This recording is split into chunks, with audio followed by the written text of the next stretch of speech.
Ah.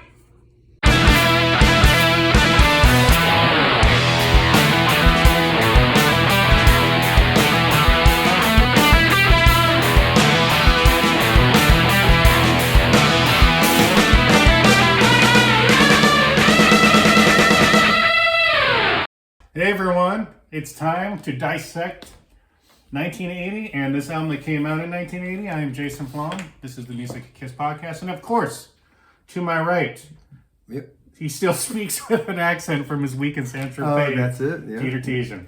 He's got something for me every. I do. He never knows how I'm going to introduce him. Yeah.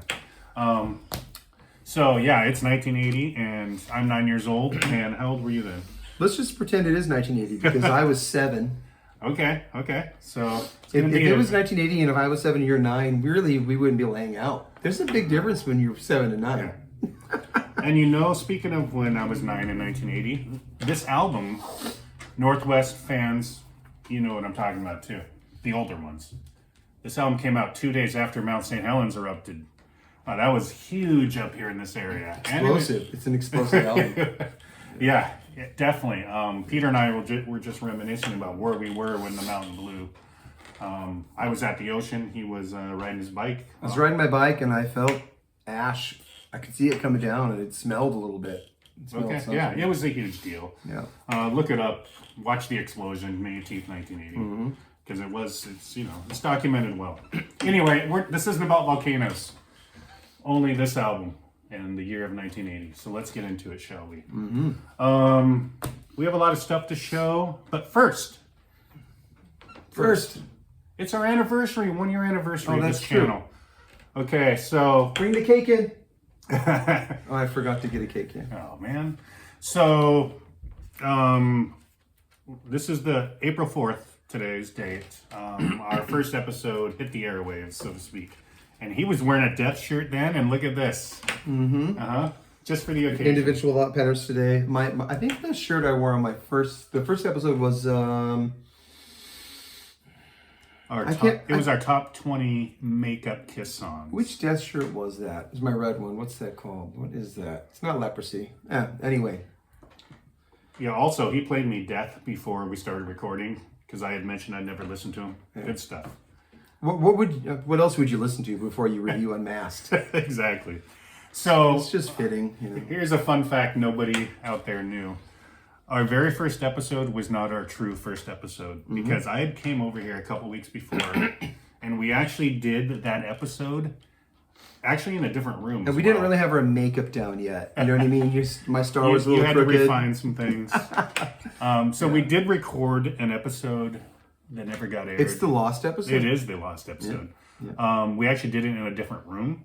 Why didn't we use the That sounded bad, the way you said that. Yeah, true. So yeah, we did it right over there. We recorded the episode right over there. I can't remember why. I think it just didn't look very good. And right here we had lots of light. Yeah, so I think it didn't look good enough. Yeah. And we like to look good. Really good. Yeah. Can you tell? That's why I wear my Death shirts. So, yeah. And also, it explains why, as you told me a few minutes ago, we have 100% male viewers only. We do. Because we look so good, right? I was showing him... Or because we don't. He doesn't have the YouTube Studio app, and I do. And I was showing him some things on there. And I had to break the news to him that we have 100% male viewers. So. And I was like, so this will be the last episode. Unless you can gain some female viewers. Yeah, and we're going to start a Skid Row review page after this, so we can get some female... Where did that come from? You want female viewers? If you want to connect that to Kiss, there's a lot of history there. Yeah, there's some so what am I'm connecting Slaughter and Skid Row. They both start with S, but no, it's not that. Well, they're opening up some European Kiss shows coming up. Yeah.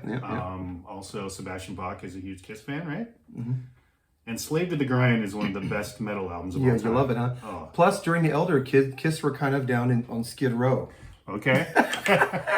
See, come on. Also, you know the whole story about not to us, of course. Why Sebastian left the band or got kicked out of the band. You know that, right? What? So Kiss wanted Skid Row to be on the reunion tour from '96, and he's a big fan. And he was like, "Yes, let's do it." And he went ahead and gave the okay and didn't tell the other guys. The other guys didn't like that. Well, why would you say no? Why would you say no to that? Well, the funny thing is they ended up opening the farewell tour, some of it, and they're doing some shows now with Kiss. So they came around. Yeah. So, no disrespect to them or anything. But he's not with them. Right? Not anymore. No, that's when he got kicked out. He hasn't been with them since. Yeah. So, in essence, he got kicked out because he put them on a Kiss tour without consulting with them first. Wow. So, we just talked about Skid Row for a good 5 minutes. That's what people tune in for. The guys, anyway. The guys only. 100% of the guys. Another thing I wanted to mention really quick. So, a couple weeks ago, I went to see a Kiss tribute band. Now, normally, Peter, I'm not into Kiss tribute bands, really. I mean, Although we were in one. Although we were in a Kiss tribute band. But this band, they were playing at the Muckleshoot Casino. The Kiss Army, that's their name. World famous Kiss tribute band. This isn't just some idiots like we were slapping the makeup on and trying to play songs. Dr. Love. Dr. Love. And so we didn't wear costumes, and we call it Dr. Love so we could just wear scrubs. We wore scrubs. From the Goodwill for like $1 or $2. Makeup. A couple people wore wigs. That's pretty cheap. Yeah. Wigs were flying off too. Yeah, we were cheap. But anyway, so, they're playing right down the street. And the wife and I went. And how was it, Jason? Well, Peter, let me tell you. No, they were amazing. They honestly were. And I'm going to put a link probably down below. Link it up. And go see that. They're playing all across the states. But I have to mention, their drummer in particular, and the Gene was really good too. But the drummer, man, when he sang Hard Luck Woman, and it was cool seeing Hard Luck Woman live. It was like his voice, it was amazing. And he had the Peter moves down and stuff. The Gene was really good, Ace and Paul. I mean, it was amazing. I couldn't go because I do sound for the shows that I book at the Valley down here in Tacoma, but I'll have to look up some footage myself. No, I'll put some footage, not from the show I was at. But here's a cool thing. In the not the encore, but during the last song, they threw in snippets of Jailbreak. Yeah? Yeah, Jailbreak. How's that fit in? Because, Kiss used to do Jailbreak. No, they didn't. No, it fit in well. It fit in well. So that was kind of cool.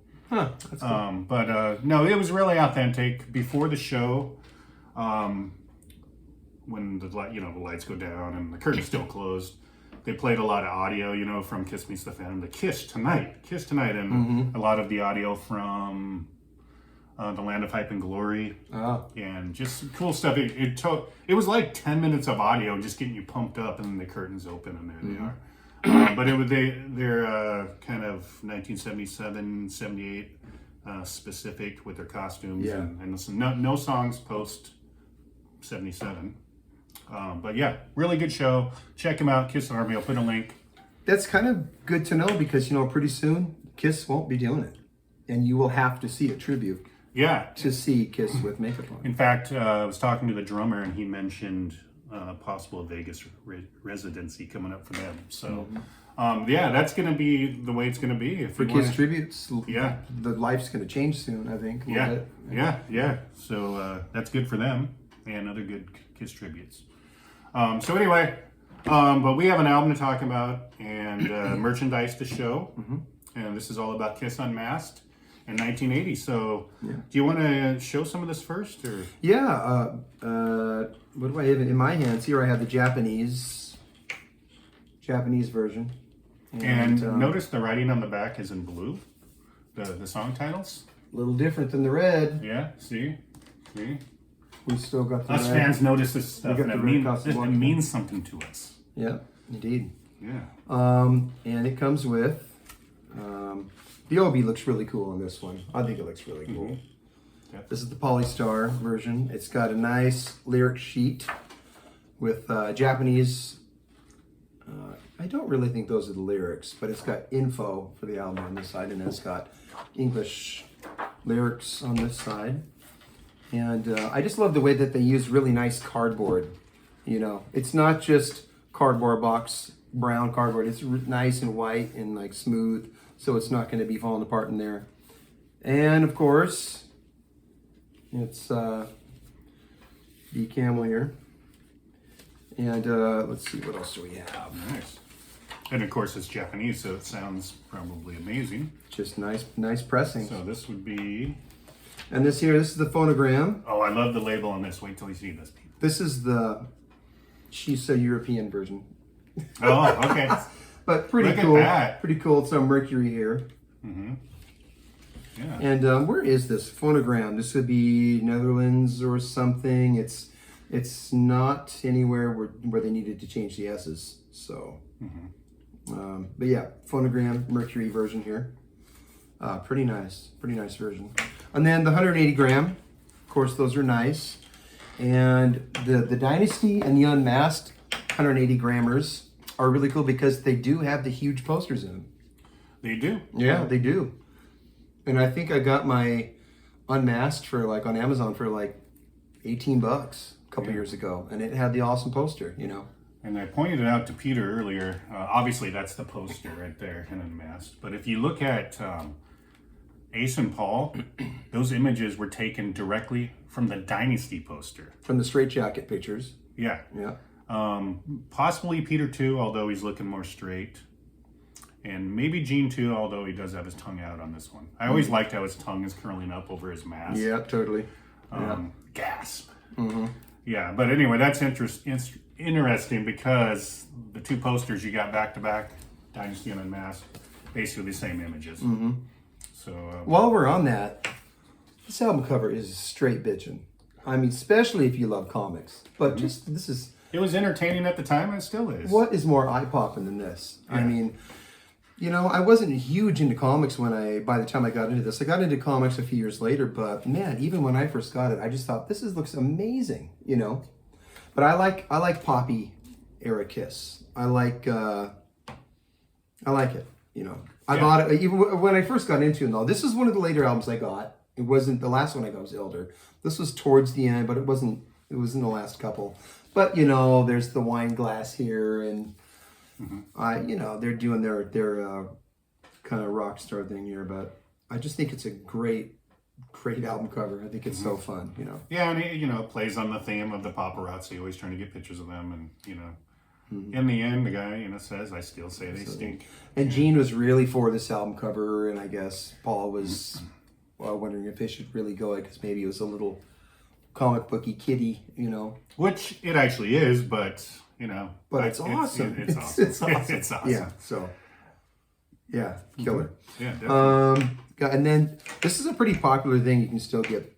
I remember You having can still pick them up. Chew Bops. I have a couple of them. Both of them are kind of falling apart. I need to get some wrapped ones, but pretty cool little miniature album cover you open up. Where is it? Australia or somewhere? There's Dynasty ones. No. Okay. Is it Australia? Somewhere. Now, what came in that? Pretty cool though. Was it gum? Bubble gum, right? Bubble gum. Yeah. Okay. Chew Bops. Yeah. It'd be cool if the gum was still in there. So those are pretty cool. That was chewed years ago. Yeah, totally. I'd chew it. Yeah. I don't have a ton of stuff from the Unmasked era, but what I do have is pretty cool. This is the Kiss Vision DVD collection. You know, it's got Shandy Video, Kids for People 2, Pop Rock German TV, lip sync thing. It's got Inner Sanctum and stuff. It's really cool. So Yeah, we'll definitely be talking about that stuff more in depth here in a bit. yeah, I remember how fun it was when everybody started being able to burn DVDs, and one by one, I got all these Kiss Vision collections of Dynasty, and you know, and Unmasked and all that. I remember hooking up the two VCRs to each other and transferring VHS. To watch the VHS versions? Yeah, totally. Yeah. So that's pretty cool. Let's see, what do we have here? Talk about this when we get to it in the story. Yeah, totally, yeah. And then, you know, I don't have the original 80 CD. I have the remastered CD. For me, on this album, I do have the original one burned, and I compared them a bit. This, of course, is a little bit louder. They're fairly similar, but it's a little brighter. This one's really nice. I think if I had the choice, I would just stick with the remastered CD, but pretty cool. It's got the vinyl. Oh, the poster. And it's pretty cool. The CD's pretty cool because that's a fairly good-sized little poster for a CD. Yeah, so you have to buy two before you can hang this one up. He's winking. He's winking on the poster, people. A lot of people say, winky, winky, I'm out the door. Like it was a... Like later on when they did the teardrop, you know? Oh, yeah. On his makeup. True. Yeah. Peter planting subliminal hints on his face. I'm pretty sure these are Australia fan club pics. Got the Ace, Mad Scientist Ace. Got the Gene on the... It looks like with the gargoyle, looks like he's on the side. It's supposed to be on the side of a building there. Paul with... Boy, Paul has all these sexy hands all over. Oh boy, I forgot that it's got some awesome... Oh yeah, I was reading one of those. So, and then Eric, I think Eric's from a later photo session, and you know, they popped some pics of Eric and put him in here for the fan clubs and stuff. But Paul Stanley is the timeless prince of passion. He is the loves of all ages reincarnated. His music seduces. Is this doing it for you or what? You're exciting our 0 female fans, I know that. He leaves an audience breathless. His our male fans. His rhythm guitar strokes with an urgency that cannot be ignored. You know, I've always thought that. Paul is every lover that history has known. Jeez, you just don't get more dramatic than that. His sensuous face and body dwell in museums and the temples of ancient gods. Oh my gosh. So now you have to read all of those because I'm intrigued by what the others are going to say. Once you have seen him, no other exists. Wow. Their publicist was just really on it that day. Yes. All right. You know, what does Eric say? Read Eric's at least? That's Okay, sure. Eric Carr. The fox casts a long, beguiling shadow. Eric Carr is on the loose. His drumsticks dart and swagger and leap as he strikes. His daring grace and cunning outwit any who pursue. He's here, and then he's there. He can't be tamed. He can only captivate and then capture. Mm-hmm. The unsuspecting are at his mercy. The audience follows and follows again. The fox runs on and is never caught. The fox runs on, is never caught. Wow. Apparently he was caught for this photo though. Mm-hmm. And apparently he was caught naked in a bathtub. Yeah. We got 2 more members to go through. You're going to read them? No. Well, you're going to read one and I'm going to read one. So I'll give you Gene. Story time. Go ahead and read Gene. Okay, Gene. As Gene Simmons strides the earth, it seems to quiver beneath him. A host of tarantulas cord his way, unseen in the smoke, excuse me.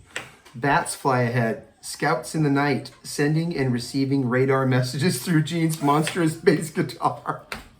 Wow. That's pretty amazing. The music crawls deep into the skin. The audience is without radar receivers. The audience is without radar receivers? That's what they're saying.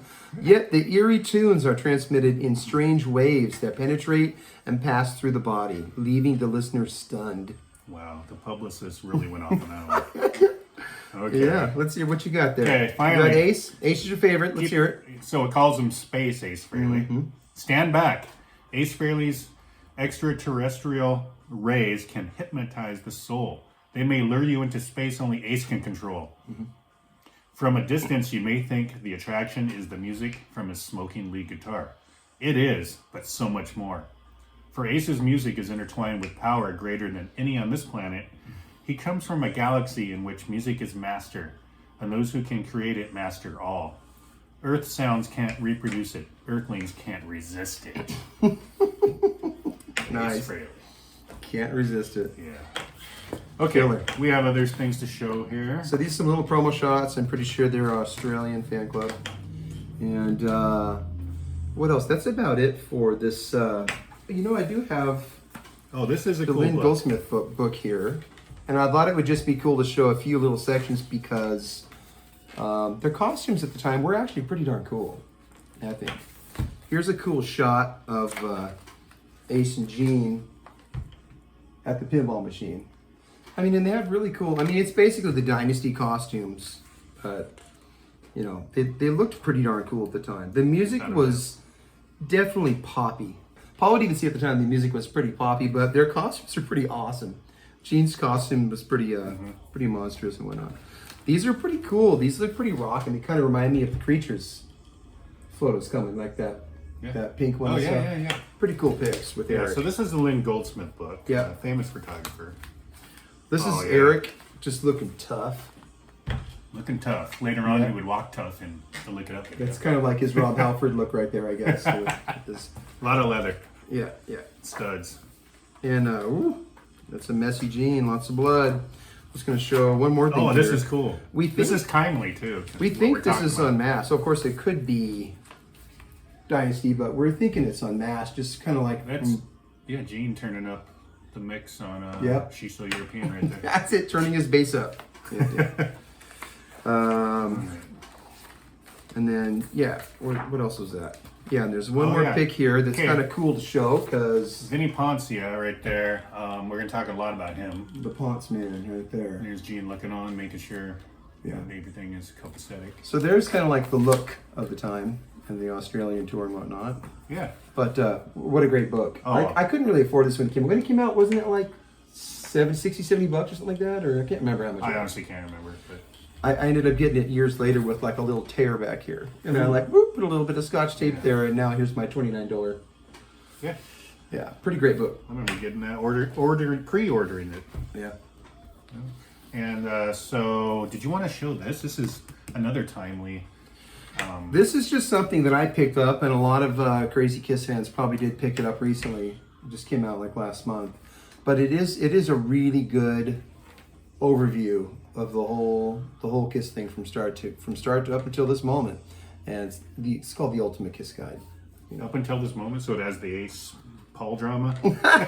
not quite this, but it's really pretty in depth. They go all out, you know, a full page on Vinny and stuff, and that's a really cool mag. If anyone out there hasn't picked that up, I think that's really cool. And he got it at his local Walgreens, so it's out there in your, corner. No, I got it at half price. Oh, but it's at Walgreens. I got it at half price for a couple bucks. Okay. And you know how like magazines like these days are like 18, 16, 17, 18 bucks. Mm-hmm. Some of them are 20.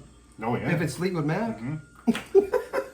Before Kiss one, I think it was 18. I don't know what it was, 16 bucks, but got a few 7-inches here. This is the Shandy. She's so European. Very cool cover. I love that it's just kind of yellowed and vintagey looking. You know, it's got the album cover on the back. And then I always like that Dynasty photo. This, there. Yeah, totally. This just has the standard, you know. But it's, you know. And we think that's the American one, right? I don't know if this is the American one. This right here, I'm a cheater because this is a reissue. And that from that box set that came out. A lot of people bought the box and then separated the albums and sold them separately for $10 a piece or whatever. And they're just so cool. I couldn't help it for like $10. You see Gene in his Never Wore on Stage costume there. Mm-hmm. Actually, he might have wore it. Like, the chains? He might. And just that whole thing is a little different. Yeah. He might have wore it on the first show, maybe. Mm-hmm. This is actually a legitimate. I think this is a German one here. They have that where you can cut it out. And that's pretty cool here. You know, yeah, pretty cool. See the little jukebox thing? Yeah. You can actually cut that out if you're going to put it in a jukebox. Talk to Me, a Naked City. You know, Talk to Me is probably a great pop song. For me, Naked City, I'd put Naked City on top and put Talk to Me for B-side. I know it's a favorite of yours, but you know. Wait, did you probably can't tell on camera because this will make it look right, but that picture's reversed. Carr, it looks right now. You have reverse radar. Yeah, that looks right now, but when you turn it around, nope. What? I think Paul just put his star on the wrong eye that day. He probably just did. He probably just forgot which eye. Yeah. Silly Paul. Silly Paul. Got a Japanese Tomorrow here. Really cool. Really cool cover. Lyrics on the back. That's about all I have to show from the era as far as physical stuff. Did you want to get into this now? Yeah. Well, I got the Out of Control album here. So we're talking about 1980, right? Because this was happening, and this thing has such a great look to it too. You know, the colors. That's Peter's the design. wife right there, by the way. Deborah Chris. I guess. And you know, there was talk of him having his face on this one, and it didn't end up going that way. And some people say it's because they were kind of waiting to see if he was going to maybe come back in the band. They didn't want to give his face away so quick. Is that Joe Piscopo? Could be. Could be. Probably is. The jury is out on that So, but this is what the album cover ended up being. I think it's way cool, you know. Yeah, it's a super cool album cover. So 1980. So this is coming out, what, right after Unmasked or right before? No, this didn't. Well, it was recorded at the same time, but this didn't come out till like September or so. This came out later in the year, and unfortunately, it tanked. Yeah. The single by myself, fitting, I know. Actually, really good song. It did nothing, but not a bad album. I recently picked it up. It was released on CD for the first time not too long ago. Picked it up. Sounds great. Actually, I was impressed. I liked it more than I used to. But I remember having this album in 1980 when it came out. It's not horrible. No. You know, some of the songs are pretty darn good. I think, you know, even though I'm a big fan of his vocals in Kiss, I think maybe it could have been produced a little more heavy-handed. Like, that vocal was a little pitchy, Peter. Maybe go in there and try one more time. Kind of like, we'll save that one for you, Peter. Here, try it again on a new track, whether you even save it or not. Maybe you're just going over it. But because he's a little pitchy on this album, you know. I think it was recorded fairly quickly, you know. Yeah, and Peter had high hopes for this album. One thing I remember, the track "You Better Run," at the time, I had heard before because it was on Pat Benatar's Crimes of Passion album. The one with Hit Me With Your Best Shot, right? Some of you Kiss fans, of course, will probably know that Out of Control, the title track, was a Dynasty demo. Yep. But yeah, there is good stuff on here. Definitely worth seeking out. Obviously, if you're watching this, you're probably a huge Kiss fan and know all about it. But it's not quite on a Kiss level. One of the reasons why I love Kiss is the consistency from album to album, year after year. Every album, you know, Paul and Gene, man, they made sure stuff is just really on a level. Quality, you know, they hire somebody like Anton Fig when they need a drummer. They just didn't take whoever's. They get the best, you know. They make sure that their vocals are great. They get. This is why Kiss is deceptively high quality to a lot of those people who think rock and roll all night. Kiss is just, you know, a 3-chord deal or whatever. Yeah. But this, to me, this album isn't quite on a Dynasty Unmasked quality level, but it's pretty darn good. Yeah, I mean, I prefer his first 78 solo album. Oh yeah. But this is not bad at all. Yeah. Not bad at all. So, okay, so that was, we'll talk more about Peter because actually, now that we get into it, 1980 starts off with a lot of turmoil in the band, of course. Peter is basically, let's just say, asked to leave. Depends on who you believe. He'll say he just quit. But they did want him back in the band, and there was a time he was trying to get back in the band. There's the whole story about him showing up to impress them with sheet music and whatnot. Sheet music and a music stand, and it ended up being horrible. To relearn the songs that they've been playing for years, supposedly. Yeah, exactly. So let's just cut to the chase. Peter had a drug problem, and he wasn't going to be in the band anymore. The Dynasty tour was a disaster as far as Peter's concerned. His playing went way downhill. Hey, the bootlegs don't lie. The videos don't lie. Yeah. Plus, you know, you play with 3 other guys for some years, and you know, differences come up. You know what I mean? I mean, he wasn't quite the rocker the rest of the guys were. No, not at all. But you know, no disrespect to Peter. Basically, he couldn't be in the band anymore. He just got remarried. He divorced Lydia in 1979, and met Deborah. I think her last name was Jensen. Deborah Jensen. And again, that's her on the cover of Out of Control, the blonde. And he got remarried, actually, I think it was the day after the Dynasty tour ended, right around his birthday in December 1979. And Kiss were there. There's pictures, Paul holding a champagne glass next to Peter at the wedding. I mean, Bill Coyne was there. So I think they were still on good terms with him as far as that's concerned. I mean, he was one of them. He was one of the family. So they went to his wedding. But then it was decided that he wasn't going to be in the band anymore. So yeah, the same guy who ghost drummed on Dynasty and played on Ace's solo album. He was in a band called Spider, who Bill Coyne managed.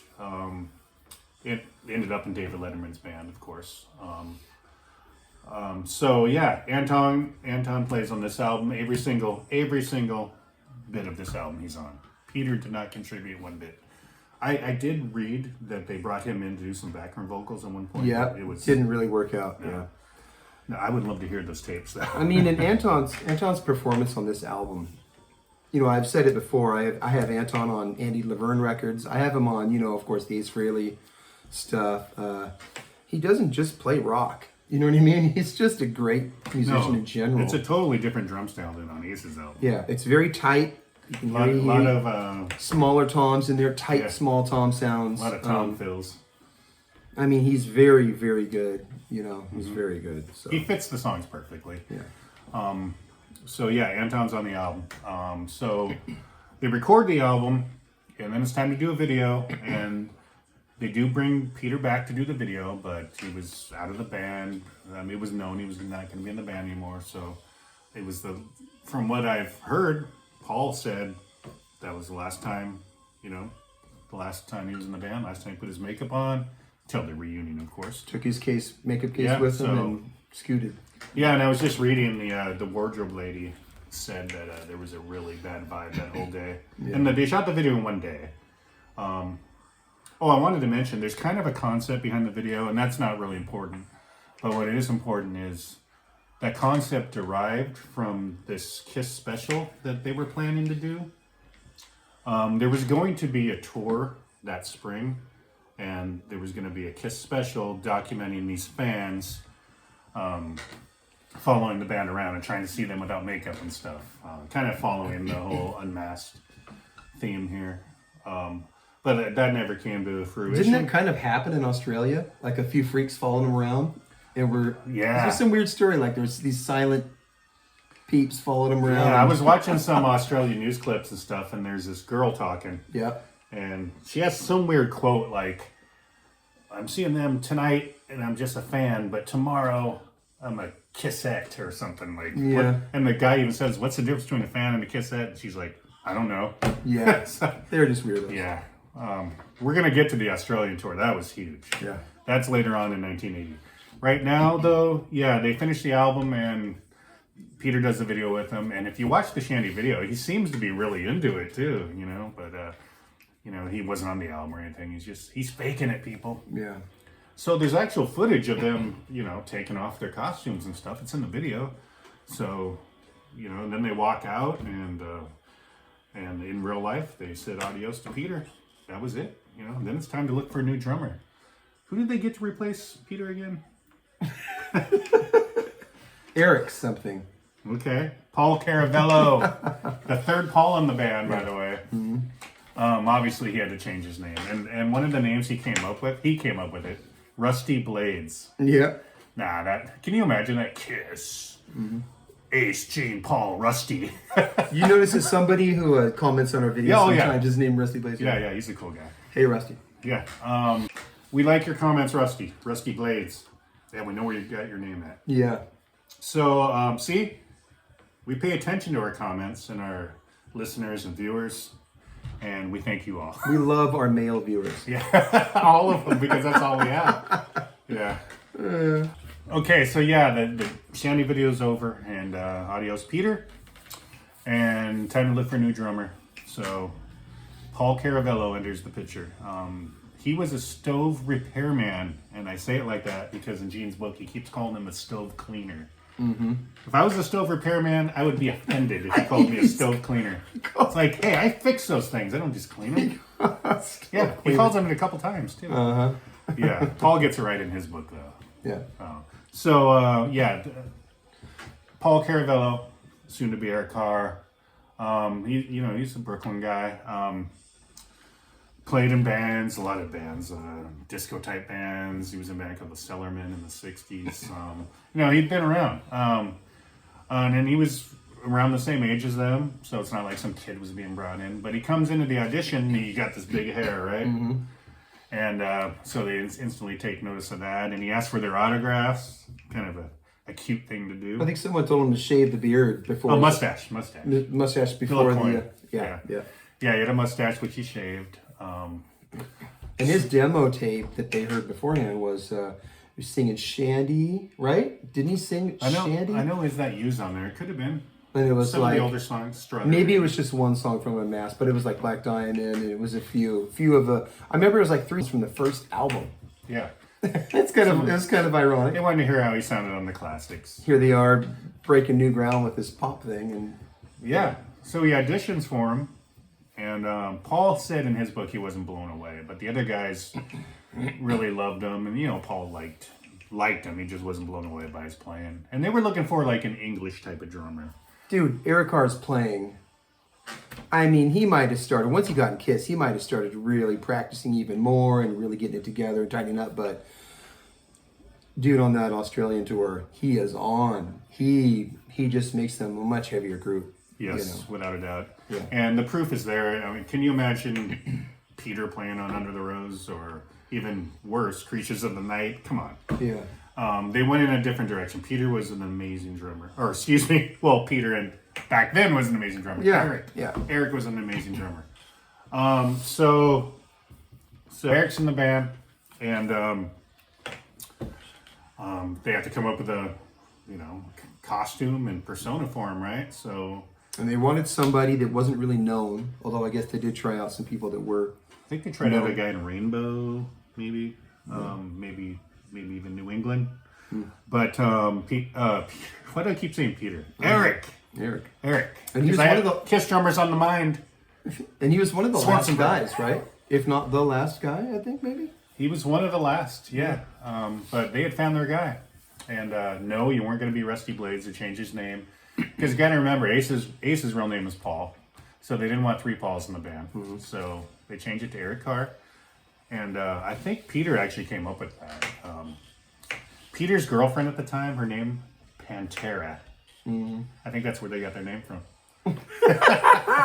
Yeah, that's cool. That's a cool little fact. His girlfriend was Pantera. Mm-hmm. She helped him kind of come up with his persona, the Fox. And yeah, he showed the pictures early. He looked awesome, Eric's a great guy. I mean, it's just a known fact in Kiss circles.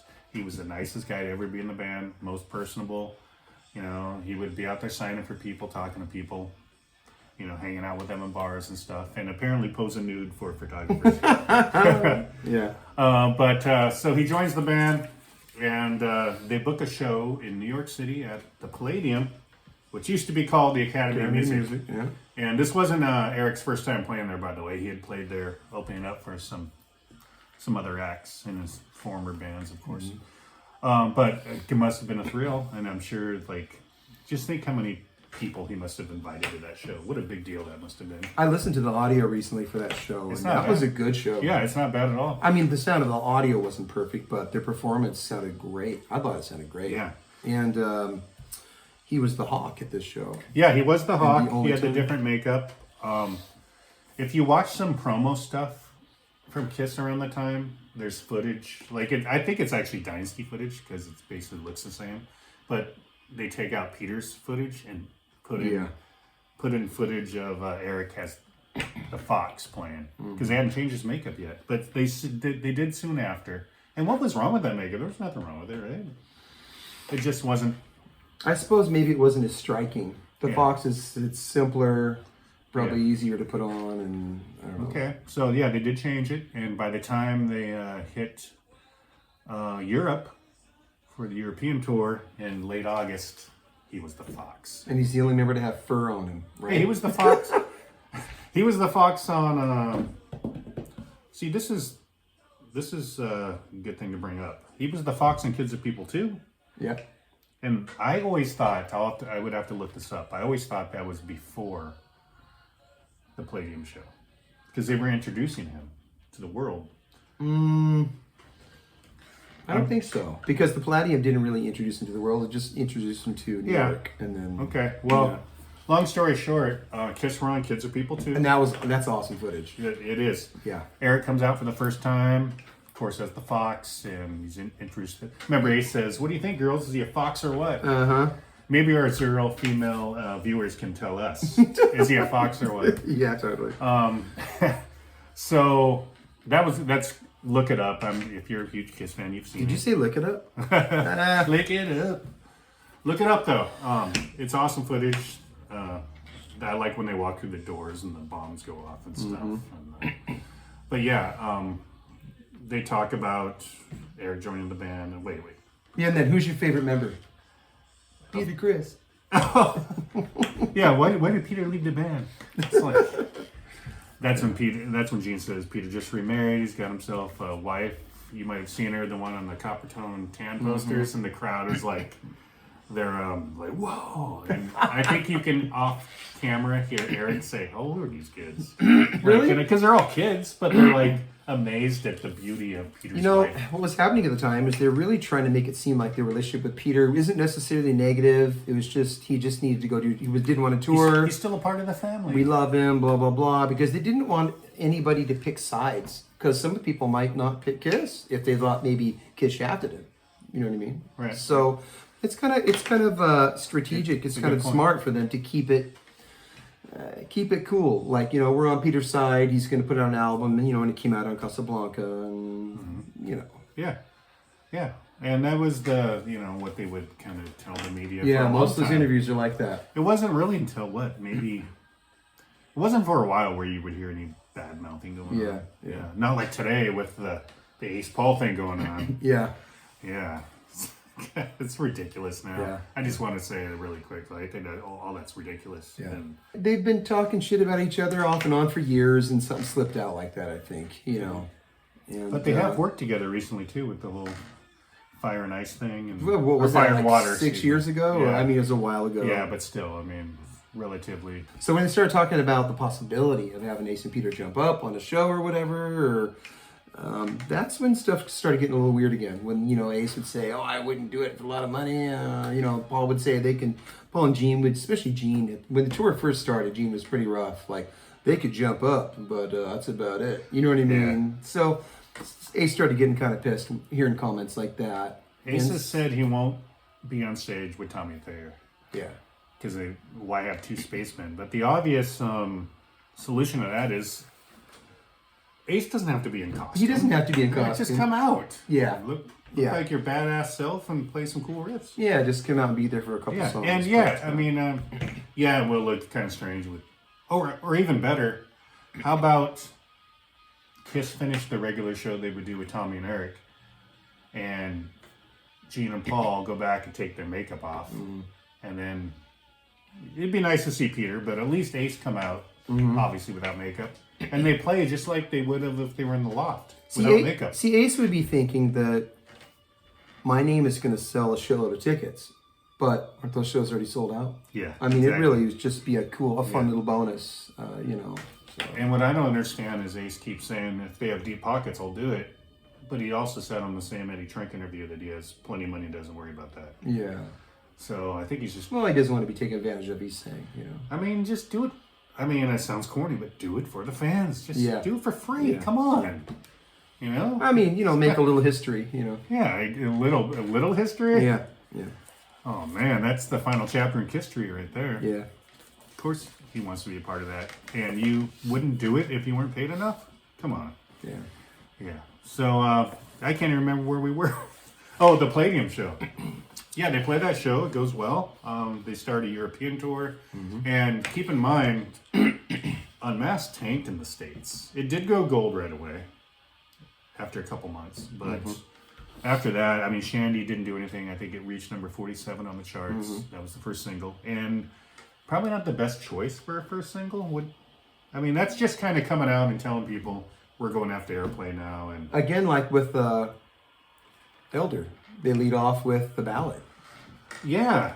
So poor choices of first singles. I'm sorry. Yeah. Even if, like I referenced the last episode, Do It Like Guns N' Roses, Welcome to the Jungle, and then what was next, Sweet Child, or whatever. Let them know what kind of band you still are, and then give them the big hit. Exactly. Exactly. So, not the best choice for a first single. Still a good song, and we'll get to that in a bit when we do the track by track. But I don't know. Tomorrow, maybe, would have been a better first single, maybe? I don't know. If they're going for pop gold, I suppose. Yeah. You know. And by the way, Unmasked is a pop rock album. But what's wrong with pop rock? You don't like Cheap Trick? You don't like the Cars? Come on. I do want to say, before we get too deep into, or I could say it when we talk about the songs and stuff, but, I want to judge this album as what they're going for. I think they absolutely succeeded at making a great pop rock album. Without a doubt. They're not trying to make Hotter Than Hell here, So it gets judged. It gets judged as, what it could have been something else other than what it is. But they got Vini Poncia in the house, and they're writing pop songs. They just had a huge hit with "I Was Made for Loving You," and they want some more of that. They turn into this world band all of a sudden. This isn't just this rock band anymore. It's like, this is, of course, Super Kiss, and they're in uncharted territory, really. They don't really know. I think they don't really know what to do. There's not a guidebook on how to take it to the next level once you've gotten as big as you can. Once you're the biggest band in the world, you know what I mean? Mm-hmm. So, I don't know. It's a weird era, but it's very weird. They didn't know what to do or what to not do. They were just trying to write big hits at this point. It wasn't the same. They, once you do Dynasty and you're Super Kiss and you got big fluffy green stuff hanging off, you know what I mean? You have a big pop hit like "I Was Made for Loving You." Do you just go back to black leather and spikes? I mean, it wouldn't. Yeah, I mean, you have to remember at the time also they were millionaires, and they didn't have the hunger that they once had, but they still wanted to make good music, obviously. And what was big at the time? Pop rock was huge. Mm-hmm. New wave starting to come in too. So yeah, they did a pop rock record, and they stayed with Vini Poncia. Mm-hmm. He of course did Peter's album and Dynasty, and Dynasty was, the tour kind of didn't do as well as they would have hoped, but Dynasty was a big worldwide record, and they wanted more of that, and they worked well with Vini, and so sure enough, there he is again. And let's talk about Vini for a second. So Vini Poncia, we didn't talk about him enough during the Dynasty episode, I don't think. Yeah. Obviously, he recorded or did Peter's album, produced it. But I think he came onto Peter's radar because Vini was Ringo Starr's songwriting partner on all those classic early 70s, mid 70s Ringo albums. So why wouldn't the Kiss drummer want to work with who the Beatles drummer works with? You know what I mean? Yeah, totally. So that's where Vini came into the picture, and he did Peter's album, and whether you like it or not, he did a good job on Peter's album. Mm-hmm. And Kiss, to please Peter, brought Vini in to record their next group album, Dynasty. Kind of ironic, isn't it? Because one of the first things Vini did is say, I don't want Peter playing on these albums. Mm-hmm. He did play on Dirty Living, obviously, but so it was the producer's decision to not have Peter play on this album. Although I'm sure Kiss in the back of their minds. If they wanted to fight him on it, they probably could have. But, Peter was, for the stuff on Alive, Peter is perfect and amazing, and he keeps it earthy, keeps it loose. He does all those things that we love about, Alive or Rock and Fillmore or you know what I mean, or Slade Alive or whatever. He's a great rock drummer at that time for that kind of material. This is like, highly chiseled pop music where, you know what I mean? Like every nuance is, Peter's he's not that kind of drummer, so. No, so he's got a Rolling Stones looseness. He really does. So Vini made the wise decision to not have Peter, record. So, yeah, they worked with Vini later on. Hot in the Shade. Oddly enough, they recorded like 5 songs with him, wrote 5 songs with him. And also the keyboard player. There's a lot of keyboards on this album. Is Holly Knight, who of course would write songs with Paul later in the 80s. Yeah. One of which probably the most well known would be Hide Your Heart. She's also from Spiders. She was in Anton's group with him. Yeah, so that was the connection. Yeah, again, managed by Bill Coyne. Mm-hmm. And Anton and Ace were like, Ace must have loved doing this album. He had his buddy Anton there. He got 3 songs in the album, the most that he ever had on a Kiss album. 2 of which he wrote by himself. He wrote Torpedo Girl with Vinny. And this is a very very underrated Ace album as far as guitar solos are concerned. He has some really nice, tasteful solos on here. Yeah. So should we get into the track by track? Sure. Okay, so on the back of the album, of course, the songs are listed alphabetically. Mm-hmm. But Is That You, of course, is first. Yeah. Not necessarily a cover, but it was written by somebody else, a guy named Gerard McMahon. Not Gerald, Gerard McMahon. So I've heard the demo, and Yep. and I actually like it. I've seen him. He still plays it. Yeah. He'll play it in the little clubs and whatever. Yeah. So I think it's one of my favorite tracks on the album. It opens the album great. Oh. And the verses are actually And what's the pretty first heavy. thing you hear as the song starts? Paul. Yeah. Yeah, that's all. Yeah. Paul and they're coming out of the gates firing on all cylinders. Yeah. His vocal on this is great. It's nice snotty attitude in his yeah, vocal. sassy. I was gonna say sassy, but snotty, that works. How about this? How about that first line? Is that not one of the dirtiest lines you've ever heard in a Kiss song? Cats drooling on the bar stool. Think about that. Mm-hmm. You people with dirty minds. Yeah. All our male listeners. Think about that line. Yeah, we don't have to worry about offending any women out there, I suppose. No, it's not going to happen. But yeah, cats drooling on the bar stool. And Is That You, to me, has a little bit of a... Especially the pre-chorus is my least favorite part of the song. I love that. That's the poppiest part. Oh, it's all hook. It's great. But I mean... I like when it breaks down and it's just that. It's Kiss, though. That's pretty poppy even for Kiss. Yeah. It's pretty, I'd say like a throwback to Grease, or it was the thing that was happening at the time. The Grease, Glass Houses, Billy Joel. There's a kind of a 50s resurgence, and I hear that a bit. Isn't there a little piano in the chorus and stuff? And yeah. Paul's vocal also. Paul's vocal has like a slap echo on it. Totally like a late 50s, early 60s doo-wop kind of a thing, Yeah. So they're definitely going for it. Yeah. Yeah, they're going for that a bit. Yeah, and Paul plays the guitar solo on Is That You? And good. My opinion is that it's a great song, opens the album great.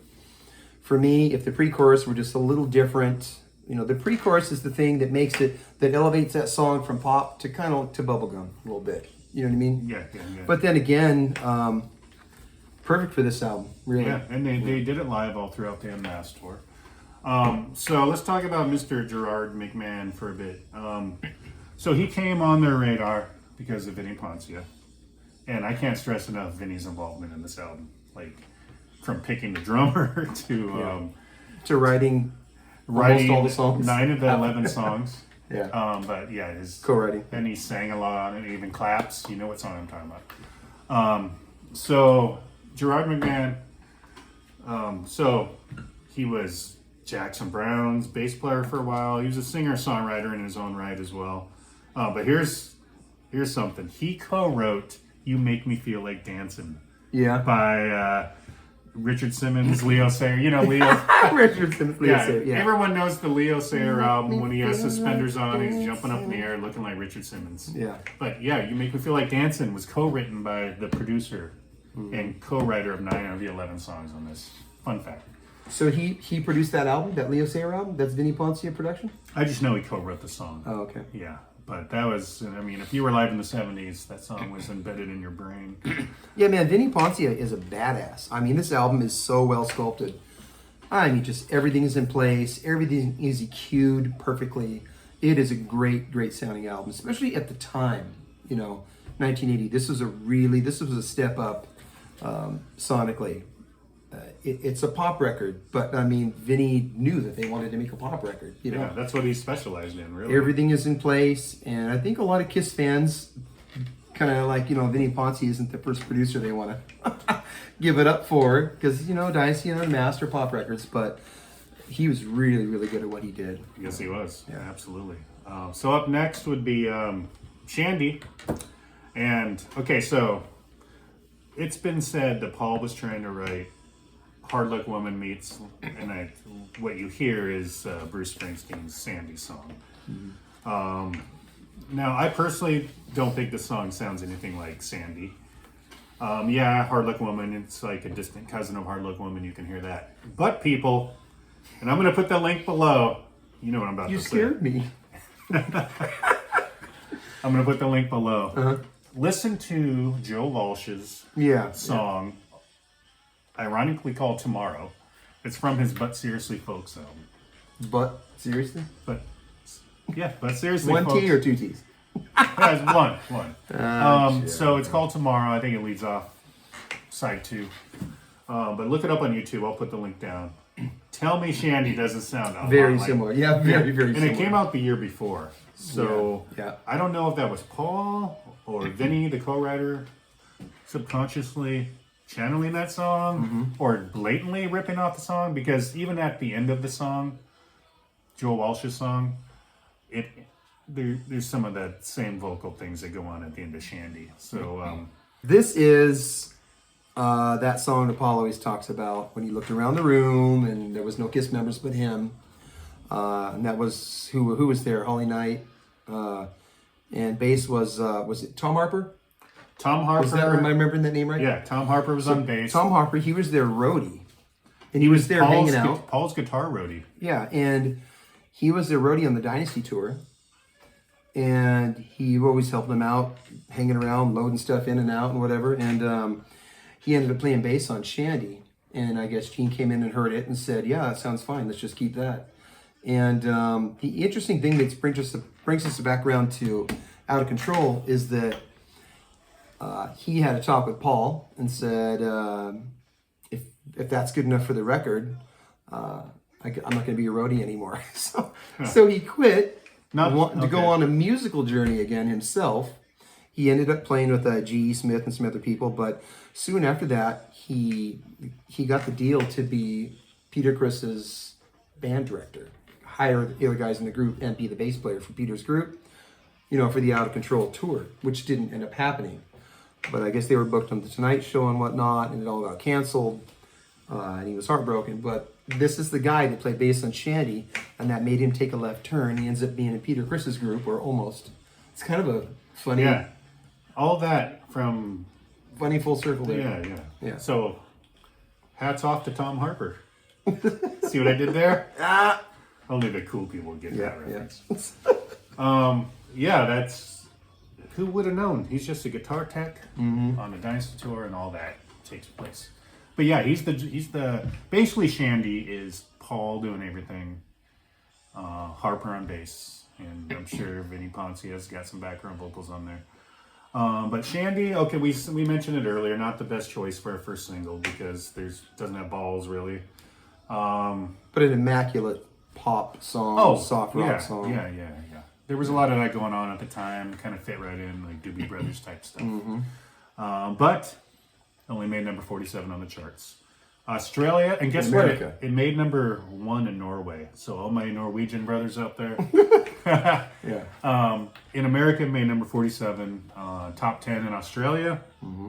Huge in Australia. Yeah. Kiss fans know that. Which allowed for a nice tour over there, of course, but... Absolutely. All right, so Talk to Me is next. Third track in the album. The first of 3 Ace songs. And what do you think of Talk to Me? Talk to Me is cool. Talk to me, Peter. Talk to me. Hey, talk to me. Talk to Me, it's good. I mean, for Ace, I think it's a really strong pop song. I have a funny story about Talk to Me. Let's hear this funny story. I was on the phone with a young lady when I was, how old was I? This was 86, 87. So yeah, I was about 14. And I'm on the phone and I'm playing her Talk to Me over the phone and making her listen to the whole song, over the phone. Talk to Me. Yeah.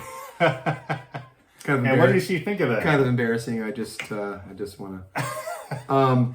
She said that her dad walked in the room and said, "What's that music?" It's just like, I think her name was Brady.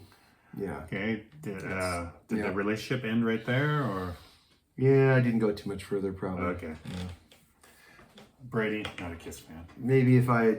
She's not one of our 0 female listeners. Maybe if I picked Naked City or something. I don't know. Well, you would have got to that. I don't know.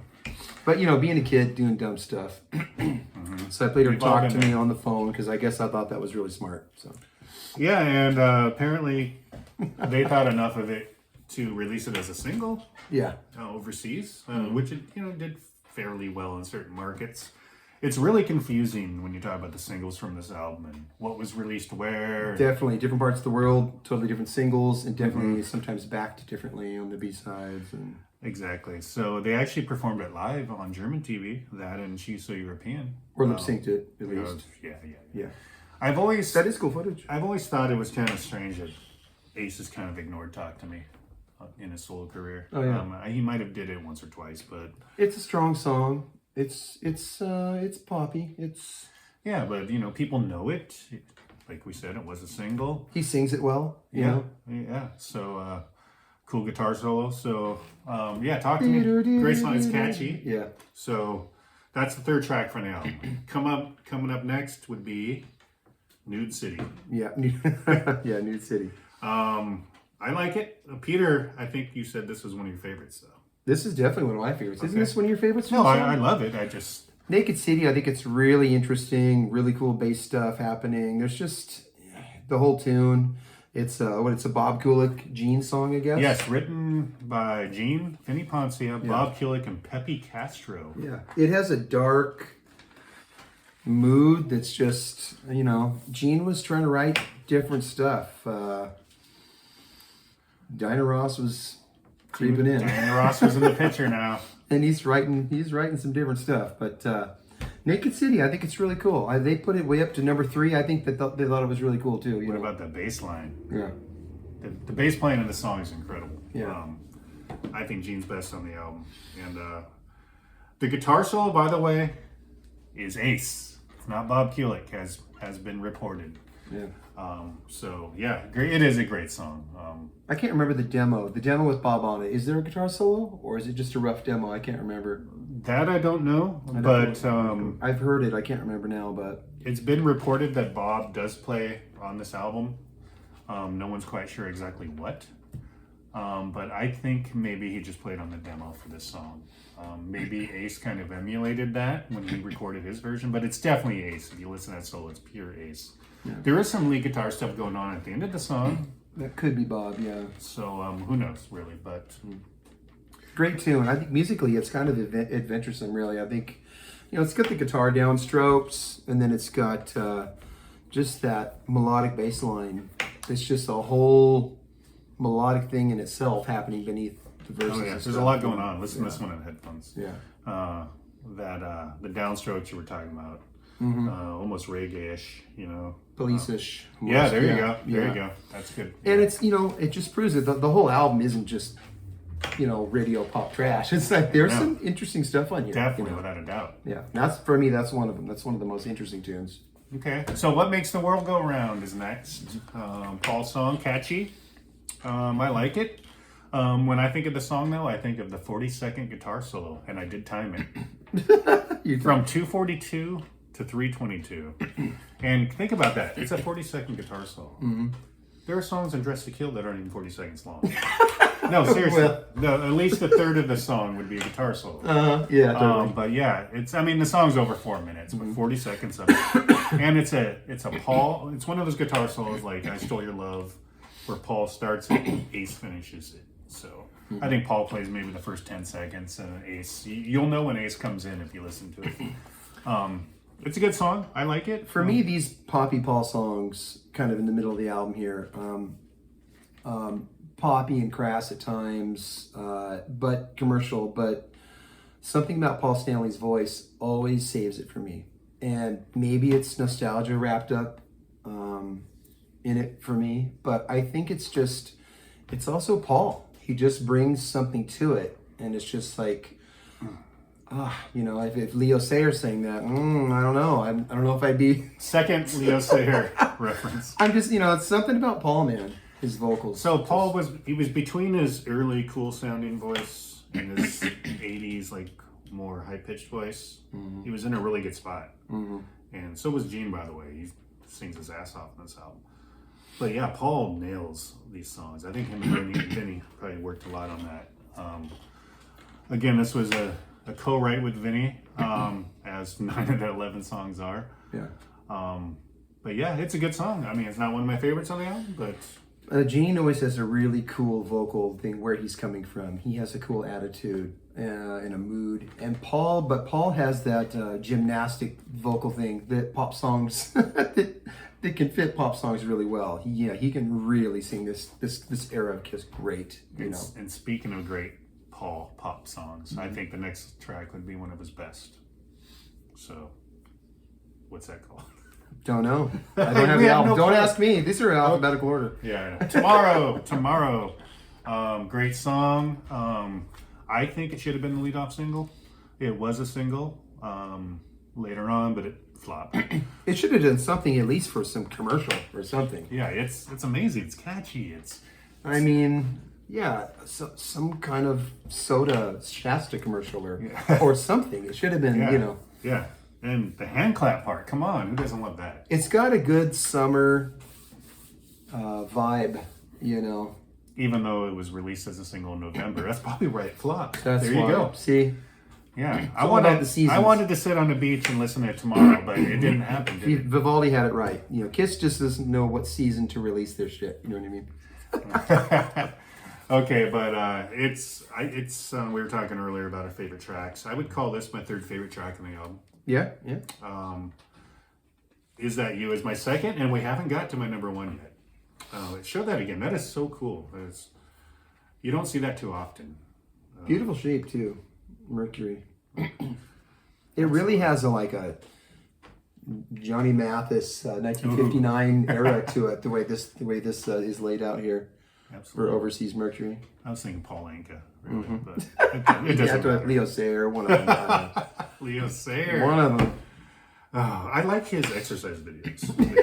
You do, huh? You use them. Obviously. Looking trim. Yeah, Tomorrow, it's one of my favorite tracks. Paul plays, it's basically Paul playing everything, obviously except the drums. One of those. Except the drums. Vinny's on the hand claps and the background vocals. Paul and a roadie, half the album. Paul the roadie and the producer. Kiss Unmasked. Buy it now at Kmart. Yep, totally. But yeah, great track. I mean, I have nothing more to say about it except I love it. Yeah. Catchy too. I don't know why it didn't catch on as a single. I guess because it released in the dead of winter. Maybe that's it. And the album was basically over with by then. I'm surprised it even got released that late. Maybe they released it too early. Maybe they should have released it tomorrow. Oh. Hear that? Pun? Huh? Oh. So up next on the album would be Two Sides of a Coin. Two sides of the coin. Two Sides of the Coin. Yeah. Ace's second song on the album. Second song on the album. He has three. It's great. I think the chorus is the best part of the song and the guitar riffing in the beginning. By the way, really quick, I want to mention this because I forgot to mention it during What Makes the World Go Round. The beginning riff, when the riff kind of turns around, dun, dun, dun, dun, dun, kind of Magic Touch-ish. Mm-hmm. Listen to it. I thought a Magic Touch. Mm-hmm. But we're talking about two sides of the coin right now. So, yeah, it's a good song. The lyrics kind of silly, kind of juvenile, but the song works and the chorus is really catchy. I found it odd that they put this on the Greatest Kiss compilation that they released in like '96. Oh, really? Yeah. Like all these Kiss classics and then two sides of the coin.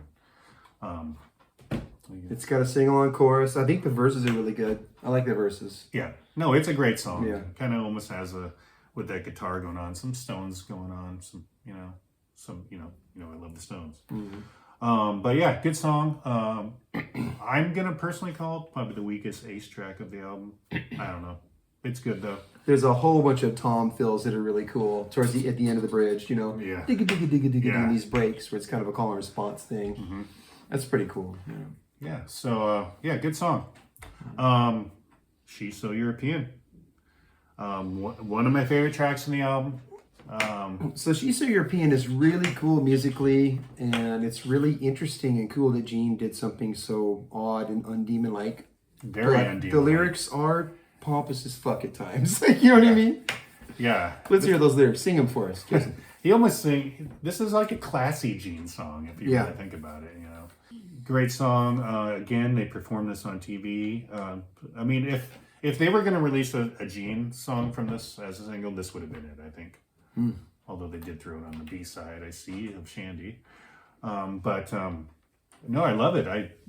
This is one song where the keyboards really It's got a lot of keyboard. It works well, though. Yeah. Yeah. And that's probably Holy Night. It is all Keyboard, yeah. She played all the keyboards. Yeah, it's great. It's nice to see Gene out of that demon kind of persona doing a song like this. In fact, there's really no Demon Gene on this album. I guess Naked City would be the closest. Yeah. He only has, what? He mentions vampires for a second. That's about as close as we're going to get. Yeah, there's 11 songs on this album, and Gene only sings 3. That's pretty amazing. Yeah, exactly. I mean, Dynasty, it's only 2. Wow. Right? Yeah. 2. Yeah. X-Ray Eyes and... Yeah, Gene hadn't even, checked out yet, as they say. Which we don't really fully believe. I mean, didn't stop him from writing great songs later in the decade. But anyway. Well, once they realized Ace could sing and Ace wanted to have songs, have a certain quota on the albums, you know what I mean? He got more songs than Gene, for a while. On this album, they have the exact same amount. Kind of interesting. Paul has the most. Anton has none.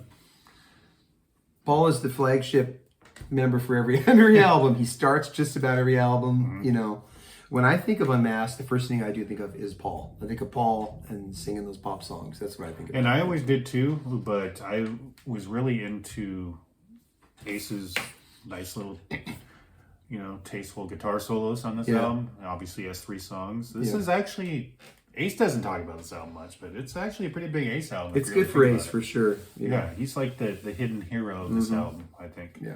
And speaking of Ace, well, no, not yet. First, we have to get through another song before we get to the next Ace song.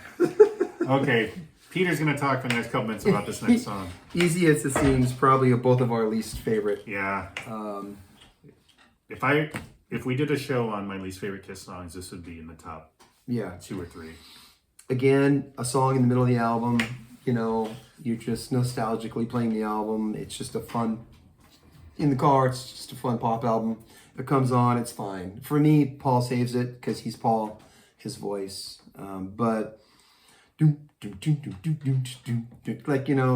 bongos in there? It's a little tacky. It's they're going for straight up dance vibe. They really are. Yeah. If you were to put, if you were to put someone in a time machine that just listened to the first Kiss album that just came out a week ago and play Easy as It Seems next, it It'd is... be like, what happened? It is quite a contrast, Yeah. Not one of my favorites. Yeah. Okay. I guess some of the guitar during the verses I kind of like a little bit. Because I always try to find some positive in things I don't necessarily like. Yeah. And Yeah, we didn't start this channel to really bash anything. No, not at all.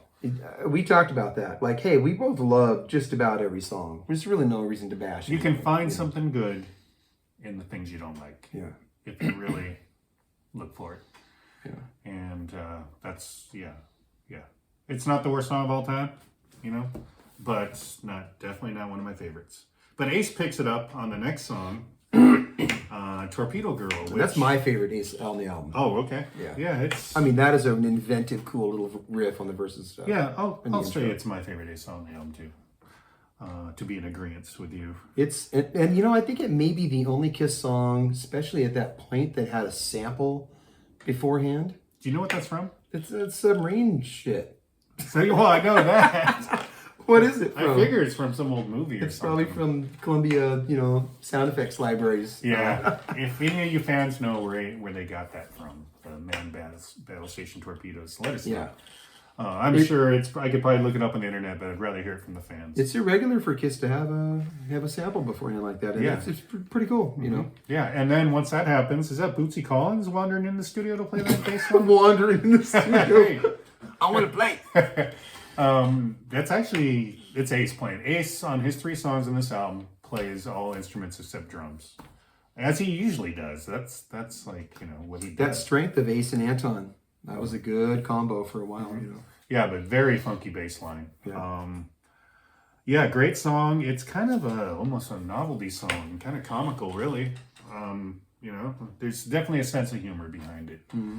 And, you know, you hear the title Torpedo Girl and you're like, ooh, sexual innuendo. But then he even called it a weird song. He says, I don't know where that one came from. One time I heard him say that. I'm sure the title was inspired by, you know, sexual thoughts, but the song turned into this whole comical thing about a submarine and, you know, getting your feet wet and stuff. So it's definitely stands on its own as its own thing. Like no other Kiss song sounds like Torpedo Girl. Torpedo Girl, it's filled with good riffs. You know, even the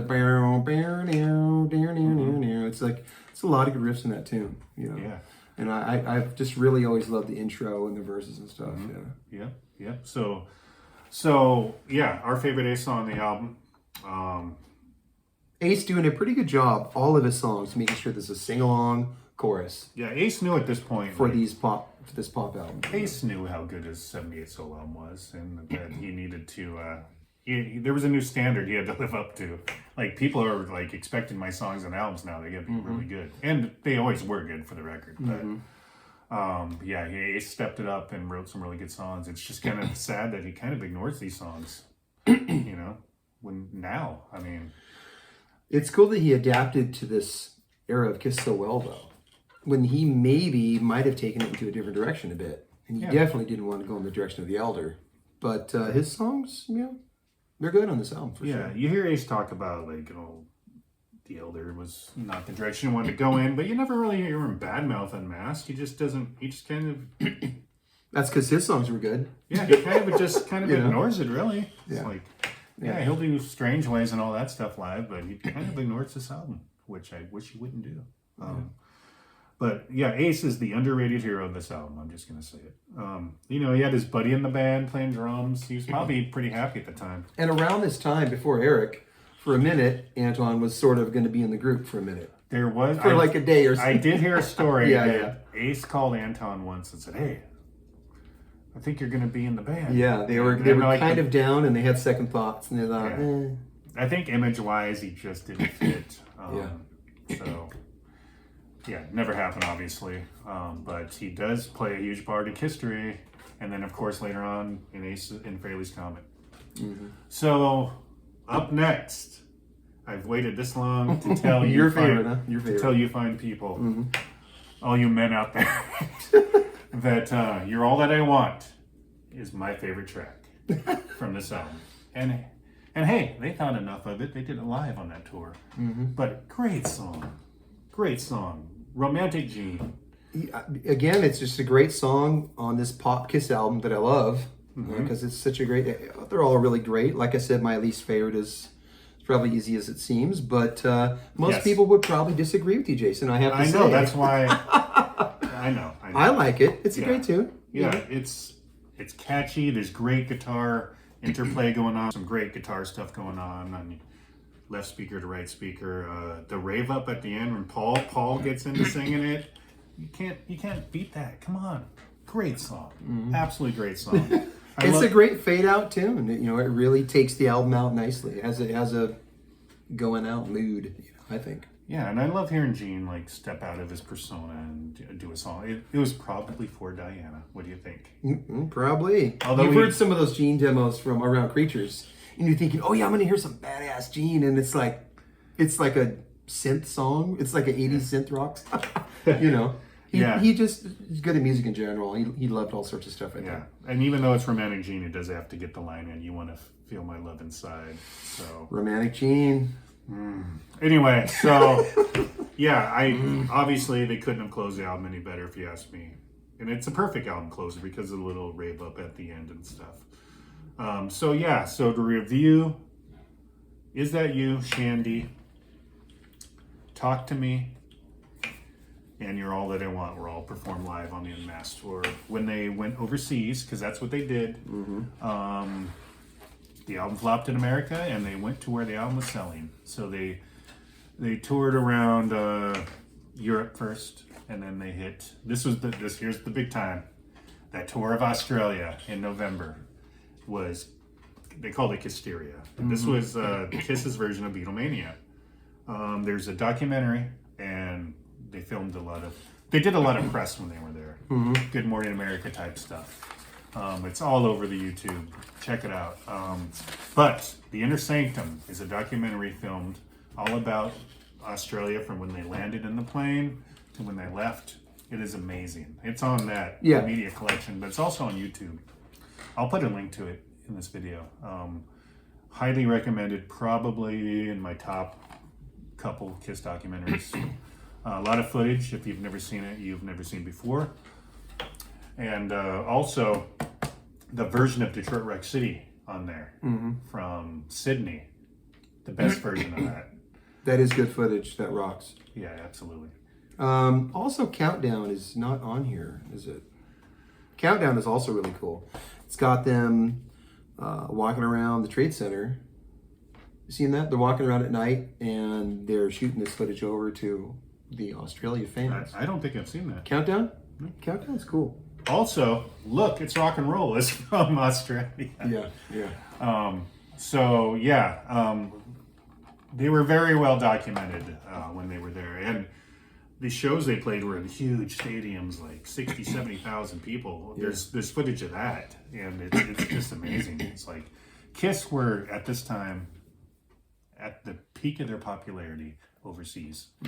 And so they went out. Dynasty flopped in America, or excuse me, Unmasked flopped in America, but overseas was a different story, and it must have felt good to them. Yeah, they knew they were kind of in trouble in America. They already knew that because even right after the album came out, there's some interview with Survivor, Paul say, you know, this last album was pretty poppy, but we've always been a hard rock band and we're going to go back. The next album's going to be really heavy. They were saying that just a couple months after this album came out. So they were already kind of regretting it, I think, as far as America, but why not have some fun where it's being well received, I guess, you know.